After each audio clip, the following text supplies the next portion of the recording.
கர்த்தர் நல்லவர். தேவ சமூகத்தை நோக்கி அவருடைய பாதத்துல அமர்ந்திருந்து கொஞ்ச நேரம் சிந்திக்கும்படியா எடுத்துக்கொண்ட வேத வசனத்தின் பகுதி 2 தீமோத்தேயின் புஸ்தகத்துல 1வது அதிகாரத்தில பார்க்கும்போது 14வது வசனம். இவ்விதமாக பவுல் தீமோத்தேயு என்கின்ற அவருடைய நல்ல ஒரு குமாரனுக்கு எழுதுகின்ற ஒரு காரியத்தை நம்ம கொஞ்ச நேரம் சிந்திப்போம்.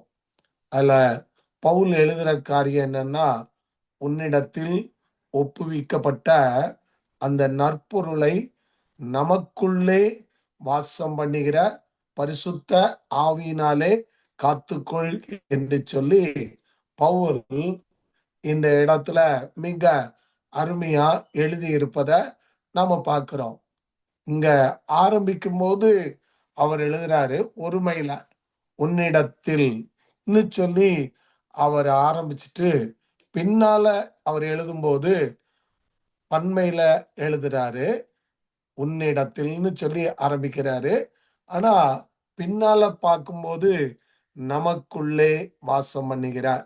இந்த 2 காரியத்தையும் நாம கொஞ்சம் சிந்தித்து பார்ப்போம்னு சொன்னா, இந்த தீமோத்தேயுனிடத்துல ஒப்புவிக்கப்பட்ட நற்பொருள் அது என்னன்னு சொல்லி பார்த்தோம்னா, இயேசு கிறிஸ்து தான் அந்த நற்பொருள் என்பதை நாம மறந்துடவே கூடாது.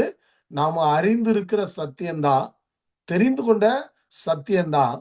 வேத வசனத்துல நாம இந்த காரியம் மிக அருமையானது. ஆனா இந்த தீமோத்தேயுவை குறித்து பார்க்கும்போது இவர் யார் என்று சொல்லி இங்க எழுதியிருக்கிற காரியத்தை பார்த்தோம்னா, நிலைத்திருக்கிறது என்று நிச்சயித்திருக்கிறேன். இங்க பவுல் இந்த தீமோத்தேயுவை சொல்லும்போது யார், அவனுடைய சந்ததிய காண்பிக்கும் போது எவ்விதமாக காண்பிக்கிறார் என்று சொல்லி பார்க்கும்போது, தீமோத்தேயுவை வெளிக்காட்டும் போது அவருடைய பாட்டிய காண்பிக்கிறாரு, அவருடைய தாய காண்பித்து இந்த 2 பேரும் இந்த தீமோத்தேயுக்கு உள்ள அவரை உருவாக்குறதுல பார்க்கும்போது, அவரை வழி நடத்துறதுல பார்க்கும்போது இயேசு கிறிஸ்துவ தெளிவாக காண்பித்து ஆண்டவருக்குள்ள இந்த மகனை இருக்கிறாங்கிறத நம்ம பார்க்கிறோம். அப்போ ஆண்டவர் இந்த இடத்துல பார்க்கும்போது தாயை காண்பிக்கிறாரு. ஆனா தகப்பனை குறித்து சொல்லும் போது 2 பேரும் திருமணம் செய்தவர்கள் என்பதை வேத வசனத்துல நாம பார்க்கிறோம். கலப்பு திருமணம் செய்த திருமணத்துல இணைக்கப்பட்ட இந்த மக்கள், இவர்களுக்கு பிறந்தவர் தான் இந்த அருமையான தீமோத்தேயு என்கின்ற ஒரு நல்ல வாலிபன். அதோடு மாத்திரமல்ல, பவுல் அப்போஸ்தலனோடு இணைந்து தேவ ராஜ்யத்தை கட்டுகிறதுல உருவாக்குறதுல அவர் ஒரு நல்ல மகனாக திகழ்ந்தார் என்பதை வேதத்துல நாம பார்க்கிறோம். ஆனா இந்த பொதுவா இந்த காரியத்தை குறித்து நாம் பார்ப்போம் என்று சொன்னால், ஒரு கலப்பு திருமணத்துல பிறந்திருக்கின்ற மகனுக்குள்ள இயற்கையா காணப்படுகிற ஒரு காரியம் ஒண்ணு உண்டு என்று சொன்னால், அது என்னன்னா, அவனுக்குள்ள பயம் ஒன்று காணப்படும். சமுதாயம் அவனை எவ்விதமாக பார்க்கும், சமுதாயம் எவ்விதமாக பேசும் என்பதை நாம நன்கு அறிந்திருக்கிறோம். இன்றைக்கும் நாம பார்த்து கொண்டே இருக்கின்றோம்.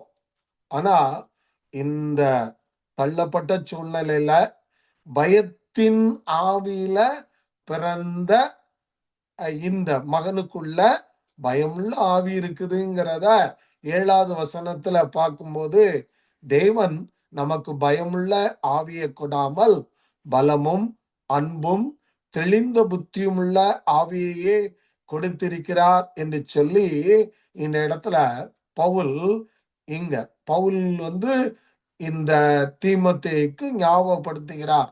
அப்போ உருவாக்குற இந்த பணி பார்க்கும்போது ஒரு பயத்துல பிறந்த மகன், அதிலும் சமுதாயத்துல தள்ளப்பட்ட நிலையில, புறக்கணிக்கப்பட்ட நிலையில நின்ன இந்த மகனை இந்த அருமையான பாக்கியத்துல கொண்டு வருகின்ற மேலான பாக்கியம் ஒரு நல்ல ஊழியனாக, அதுவும் பவுலோடு இணைந்து தேவ ராஜ்யத்தை கட்டுகின்ற பணியில, தேவனுடைய சுவிசேஷத்தை அறிவிக்கின்ற பணியில இந்த அருமையான மகன் ஈடுபடுறதுக்கு மூல காரணமா இருந்தது யாருன்னு சொன்னா, அவனுடைய தாயையும் அவனுடைய பாட்டியையும் இந்த இடத்துல பவுல் சுட்டி காண்பிக்கிறார்.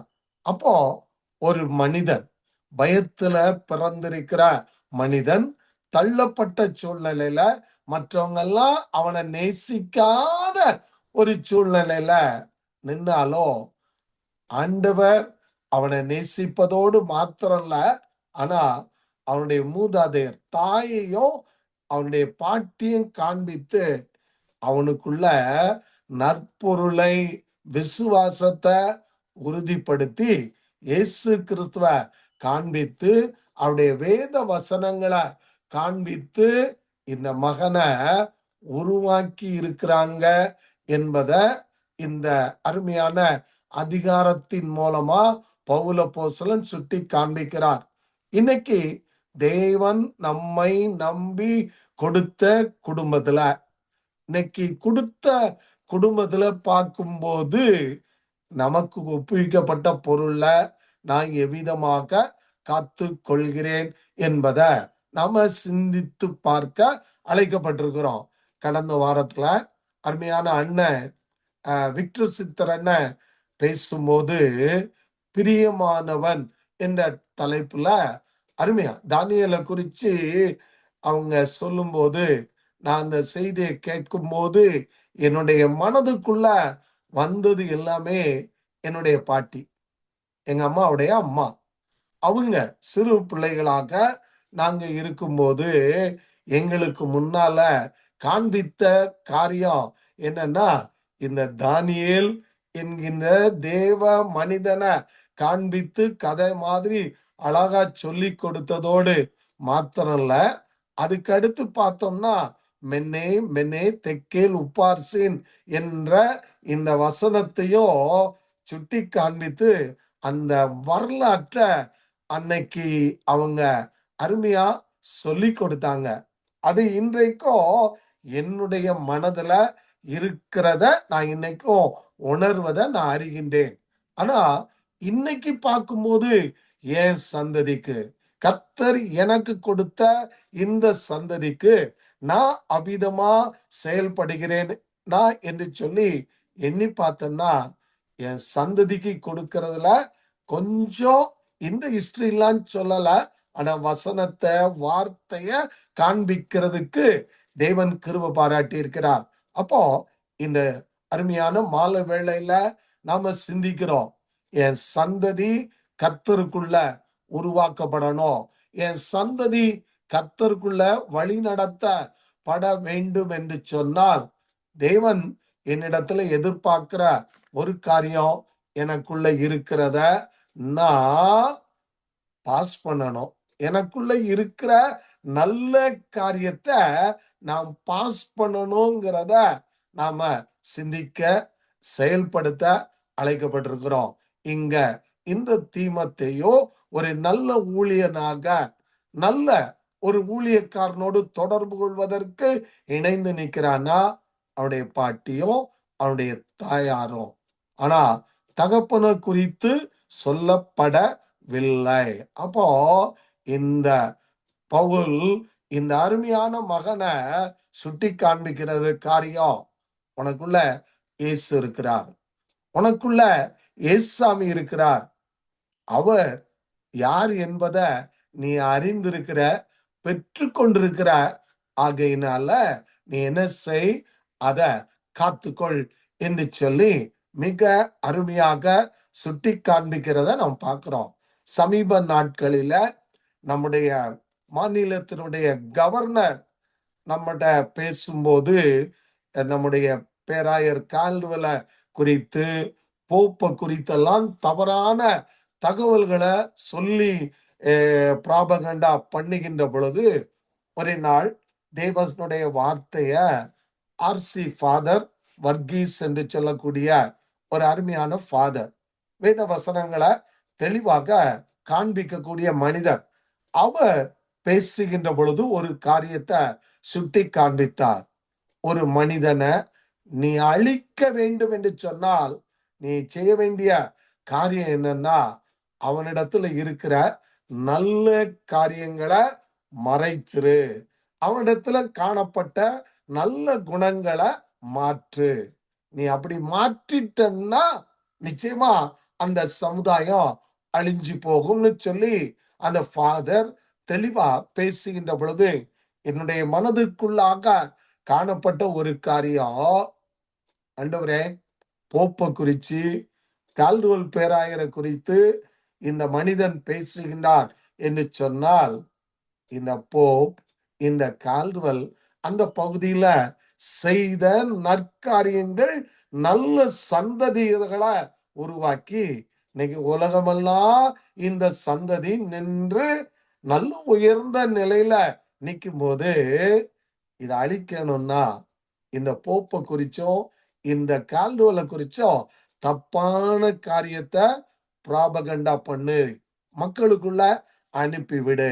அப்படி அனுப்பும்போது இந்த சந்ததி, வருங்கால சந்ததிக்குள்ள தவறான காரியங்கள் கடந்து செல்கின்ற பொழுது ஆட்டோமேட்டிக்கா இந்த காரியங்கள்லாம் அழிஞ்சு போகும்ங்கிறத பிசாசானவன் ஜனங்களுக்குள்ள கற்றுக் கொடுத்ததோடு மாத்திரமல்ல, அதை செயல்படுத்துவதற்கு அவனுடைய கூட்டத்துக்கும் கற்றுக் கொடுத்த காரியத்தை எனக்கு முன்னால அருமையா ஆண்டவர் காண்பித்தார். அப்படியானால் இன்றைய நாளில் இந்த கால வேளையில என் குடும்பம் நல்லா இருக்கணும், நான் கர்த்தருக்கு உரிய மகனாக கர்த்தருக்கு உரிய காரியத்தை செய்யணும்னு சொன்னா, இந்த அருமையான லோவிசாள், இந்த அருமையான ஐனிக்கையாள் செய்த ஒரு காரியம், தன்னுடைய பேரனுக்கு, தன்னுடைய குமாரனுக்கு எதை கொடுக்கணுமோ அதை கொடுத்து இந்த வசனம் அவனுக்குள்ள நிலைத்திருக்கணும்னு சொல்லி இந்த இடத்துல சுட்டி காண்பித்து சொல்லுகின்ற காரியம்தான் ஒப்புவிக்கப்பட்ட அந்த நற்பொருள். இன்னைக்கு நான் எனக்குள்ள இருக்கிற இயேசுவ என் சந்ததிக்கு, என் பிள்ளைகளுக்கு, என்னுடைய சந்ததி பேர பிள்ளைகளுக்கு நான் கொடுக்கிறேனா? இன்னைக்கு கொடுக்கலன்னா ஆண்டவர் என்னை அழைக்கிறார், நீங்களும் நானும் அதுல தவறி இருக்கிறோம். இந்த தவற நான் உணர்ந்து, ஆண்டவரே, என் சந்ததிக்கு நீங்க எனக்குள்ள இருக்கிறத, நீங்க எனக்குள்ள இருக்கிறத, என்னில் வாசம் பண்ணுகிறத நாம் பாஸ் பண்ணணும்ங்கிற ஒரு நல்ல தீர்மானம் எடுப்போம். எப்படி?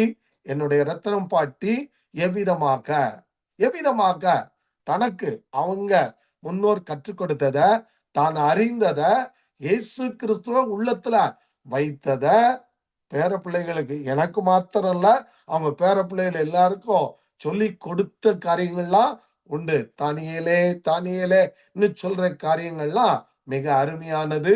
ஆகையினால இன்னைக்கு நான் என் சந்ததியை குறித்து நான் கேர் எடுக்கணும்னா எனக்குள்ள இயேசு வாசம் பண்ணணும்.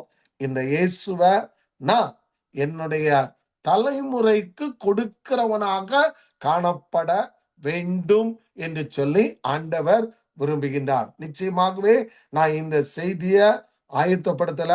ஏன்னா நேற்று நாள்ல நான் பேசும்போது நான் கரெக்டா 7:15 வந்துருவேன்னு சொல்லி சொன்னாங்க. ஆனா வரல. ஏன் நீ தெரியல. ஆனாலும் கர்த்தருடைய ஆவியானவர் நம்மோடத்துல வைக்க சொல்லுகின்ற காரியம் இததான். இரண்டாவதாக இதே வசனத்துல பார்க்கும்போது பவுல் சொல்லுகின்ற காரியம், நமக்குள்ளே வாசம் பண்ணுகிற பரிசுத்த ஆவியினாலே காத்துக்கொள். பார்க்கிறோம். அடுத்து சொல்ற ஒரு காரியம் என்னன்னா, நமக்குள்ள யார் வாசம் பண்றான்னா பரிசுத்த ஆவியானவர். இந்த காலங்கள் எப்படிப்பட்ட காலங்கள் என்று சொல்லி நாம பார்த்தோம்னா, முதல்ல பிதாவாகிய தேவன், அடுத்து குமாரனாகிய தேவன். இவங்க படைக்கிற தேவன் பிதா, அடுத்து குமாரன் மீட்பை உண்டு பண்ணி வைத்திருக்கின்றார். ஆனா இந்த காலங்கள் எப்படிப்பட்ட காலங்கள் என்று சொல்லி நாம் அறிய வேண்டும் என்று சொன்னால், இது பரிசுத்த ஆவியானவர் நமக்குள்ளே கிரியை செய்கின்ற காலங்கள். அதனாலதான் பார்க்கும்போது சீடர்கள் கூடியிருந்த இடத்துல பரிசுத்த ஆவியானவர் அவர்கள் மத்தியில ஊற்றப்பட்டதோடு மாத்திரமல்ல, இந்த பரிசுத்த ஆவியானவர் நமக்குள்ள வரும்போது நாம பலனடைந்து கர்த்தருக்கு சாட்சிகளாக இருப்போம் என்பதை மிக அருமையாக சுட்டி காண்பிக்கிறத நாம் பார்க்கிறோம். முதலாவது அதிகாரத்தின் அப்போஸ்தலர் முதலாவது அதிகாரத்தின் 8வது வசனத்துல பார்க்கும்போது, பரிசுத்த ஆவி உங்களிடத்தில் வரும் பொழுது நீங்கள் பலனடைந்து, இத சொல்லும் போதுதான் அருமையா சொல்ற காரியம், நீ பலனடைவ. பலனடைகின்ற பொழுது எருசலேம்ல, அதுக்கு அடுத்து யூதேயால, அதுக்கு அடுத்து சமாரியால, இந்த 3 காரியங்களையும் சுட்டி காண்பித்ததுக்கு அப்புறம்தான் பூமியின் கடைசி பரியந்தமோ எனக்கு சாட்சிகளாய் இருப்பீர்கள் என்று சொல்லி இந்த அப்போஸ்தலர் நடபடிகள எழுதின லூக்கா இந்த வசனத்தை தெளிவாக வைக்கிறத பார்க்கிறோம். அப்படியானால் இந்த கால வேளையில நமக்குள்ள வாசம் பண்ணுகிற பரிசுத்த ஆவியானவர் யார் என்று சொன்னால், அவர் என்னை பலப்படுத்துகிறவர். பலப்படுத்துவரோடு மாத்திரமல்ல, என்னையும் நம்மையும் அவருக்கு சாட்சிகளாக வைக்கிறவர் என்பதை தெளிவாக இங்கு காண்பித்ததோடு மாத்திரமல்ல, இந்த பரிசுத்த ஆவியானவர் உனக்குள்ள வாசம் பண்ணுகிறார். நீ பலனும் அடையணும், நீ அவருக்குள்ள சாட்சியாக இருக்க வேண்டும் என்று சொல்லி பவுல் அப்போஸ்தலன் தன்னுடைய அருமையான குமாரனுக்கு எழுதும் போது இந்த காரியத்தை எழுதினதோடு மாத்திரமல்ல, இந்த ஆவியானவரை பெற்றுக்கொள்ள வேண்டும் என்று சொன்னால் நாம செய்ய வேண்டிய காரியத்தை ஆண்டவரே நமக்கு கற்றுக் கொடுக்கிற காரியம் என்னன்னா, லூக்காய் எழுதின சுவிசேஷம் 24வது அதிகாரத்துல 49வது வசனத்தை பார்க்கும்போது, என் பிதா வாக்கு தத்தம் பண்ணினதை இதோ நான் உங்களுக்கு அனுப்புகிறேன், நீங்களோ உன்னதத்திலிருந்து வரும் பலனால் தரிப்பிக்கப்படும் வரைக்கும் எருசலேம் நகரத்தில் இருங்கள் சொல்லி ஆண்டவர் தன்னுடைய சீடர்களுக்கு சொல்லும் போது, உன்னதத்திலிருந்து வரும் பலனால் நான் தரிப்பிக்கப்படணும்னா நான் அவருடைய பாதத்துல அமர்ந்திருக்கணும், காத்திருக்கணும். நான் அவருடைய பாதத்துல அமர்ந்திருந்து காத்திருந்து பெற்றுக்கொள்கிற பரிசுத்த ஆவியானவரை காத்துக்கொள்னு சொல்லி பவுல் அப்போஸ்தலன் இந்த இடத்துல அருமையா தன்னுடைய குமாரனுக்கு சொன்னதோடு மாத்திரமல்ல, நாமும் சிந்திக்கும்படியாய் நமக்குள்ளேயும் இந்த ஆவியானவர் கிரியை செய்யும்படியா அருமையா எழுதி வைத்திருக்கிறத நாம் பார்க்கிறோம். இதே அதிகாரம் லூக்கா 24:47 பார்க்கும்போது இங்க எழுதியிருக்கிற காரியம் என்னன்னு சொல்லி பார்க்கும்போது, மனம் திரும்புதல், பாவ மன்னிப்பு எருசலேம் தொடங்கி சகல தேசத்தாருக்கும் அவருடைய நாமத்தினாலே பிரசங்கிக்கப்படணும். எல்லா ஜனத்துக்கும் சொல்ல வேண்டிய ஒரு காரியம் ஒன்று உண்டு சொன்னா, சீடர்களை பார்த்து அவர் கட்டளையிடுகின்ற காரியம் ஒன்று உண்டு சொன்னால், அங்க சொல்லுகின்ற காரியம், ஜனத்துக்குள்ள சொல்ல வேண்டிய காரியம் மனம் திரும்புதல், பாவ மன்னிப்பு எருசலேம் தொடங்கி சகல தேசத்தாருக்கும் அறிவிக்கப்படணும். ஏன் என்று சொல்லி பார்க்கும்போது, ஆண்டவர் இங்க நமக்கு காண்பிக்கிற காரியம் ஒரு காரியத்தை காண்பிக்கிறார். என்ன? நீ மனம் திரும்பணும். எதற்காக மனம் திரும்பணும்? பரலோக ராஜ்யத்துக்குள்ள நாம் பங்கடைய வேண்டும் என்று சொன்னால், பரலோக ராஜ்யத்தின் சுதந்திரவாளிகளாக நாம மாற வேண்டும் என்று சொன்னால், மனம் திரும்பின அனுபவம், பரலோக ராஜ்யத்தை பெற்றுக்கொள்ளுகிற உன்னதமான அனுபவம் எனக்கும் உங்களுக்கும் தேவைன்னு சொல்லி ஆண்டவர் இந்த இடத்துல சொன்னதோடு மாத்திரம்ல, இந்த பரலோக ராஜ்யத்தை பிரசங்கிப்பதற்கு, காண்பிப்பதற்கு ஜனங்களுக்கு சொல்ல வேண்டிய காரியம் மனம் திரும்புதலையும் பாவ மன்னிப்பையும் ஜனங்களுக்குள்ள பிரசங்கிக்கணும். இத அவர் சொன்னதோடு மாத்திரல்ல, இந்த காரியத்தை பிரசங்கிக்கணும்னா பரிசுத்த ஆவியானவர் நமக்கு அவசியம். அத நமக்கு பெற்றுக்கொள்ளணும்னா அவருடைய பாதத்துல அமர்ந்திருக்கணும்னு சொல்லி ஆண்டவர் கற்றுக் கொடுத்தார். இங்க பவுல் அப்போஸ்தலனோ இந்த தீமோத்தேயின் மூலமா நமக்கு காண்பிக்கின்ற பொழுது, நமக்குள்ளே வாசம் பண்ணுகிற பரிசுத்த ஆவியானவர் என்று சொல்லி இந்த இடத்துல தெளிவாக காண்பித்து, உன்னிடத்தில் ஒப்புவிக்கப்பட்ட நற்பொருள், நமக்குள்ளே வாசம் பண்ணுகிற பரிசுத்த ஆவியினாலே காத்துக்கொள். எங்கிட்ட ஆண்டவர் கொடுத்திருக்கிறார், அவரை கொடுத்திருக்கிறார். அவர் மூலமா நாம் பெற்றுக்கொண்டது உன்னதமான ரட்சிப்பை நாம் பெற்றிருக்கிறேன். அவரிடத்துல இருந்து நாம் பெற்றுக்கொண்டது சமாதானத்தை நாம் பெற்றிருக்கிறேன். அவர் மூலமா நாம் பெற்றிருக்கிறது இன்னைக்கு பாவ மன்னிப்ப நாம் பெற்றிருக்கிறேன். இந்த உன்னதமான அனுபவத்தை நாம் பெற்றிருக்கிறேன். எல்லாத்தையும் ரிசீவ் பண்ணி இருக்கிறேன். ஆனா இதை காத்து கொள்ளணும்னா எனக்கு பரிசுத்த ஆவியானுடைய உன்னதமான பலன் எனக்கு தேவை. பரிசுத்த ஆவியானுடைய உன்னதமான பலன் எனக்கு தேவை. பெற்றுக்கொள்றதுக்கு வழியும் காண்பிச்சிட்டாரு. ஆனா பெற்றுக்கொண்ட பின்பாக நீங்க காத்து கொள்ளுங்கள் என்று சொல்லி பவுல் அப்போஸ்தலன் மூலமா ஒரு அருமையான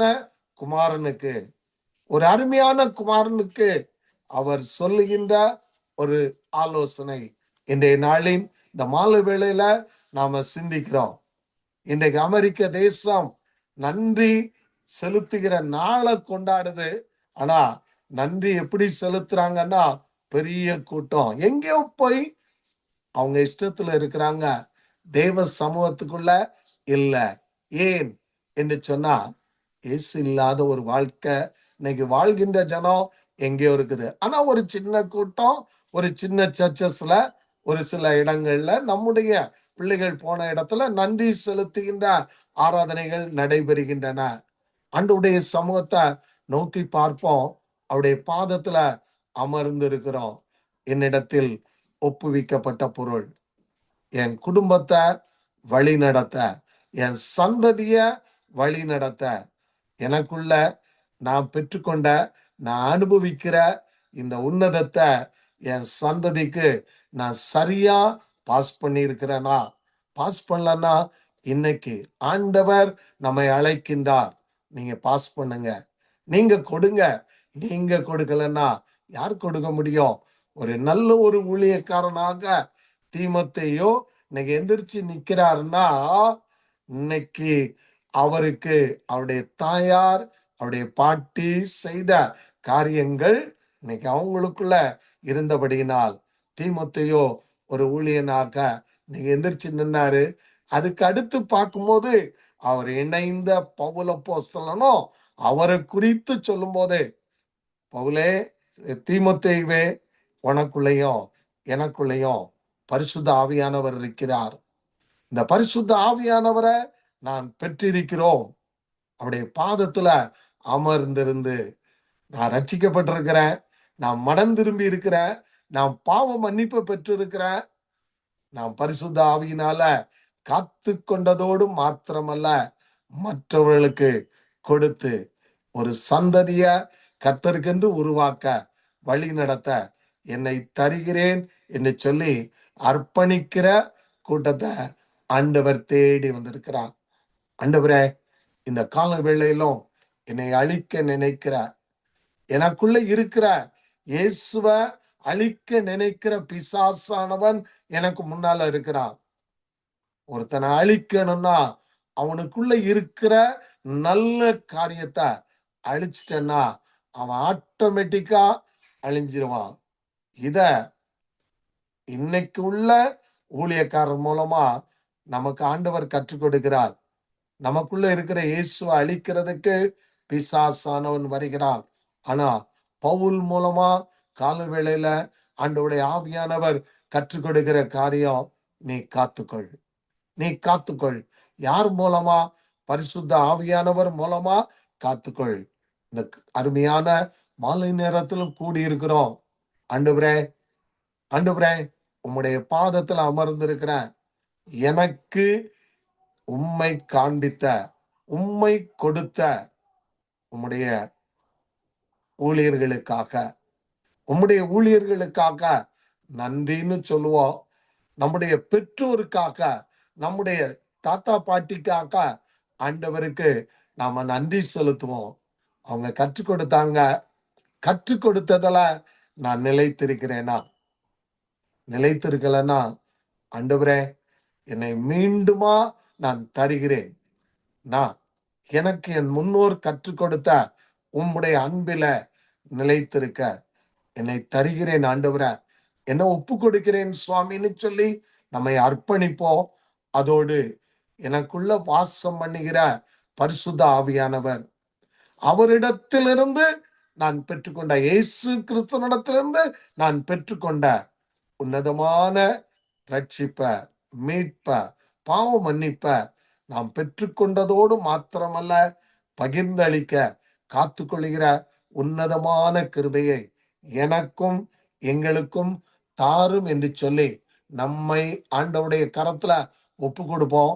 கர்த்தருடைய ஆவியானவர் நமக்குள்ள வாசம் பண்ணி இந்த உன்னதமான கிருபையை நமக்கு தந்தருள்வாராக. அப்படி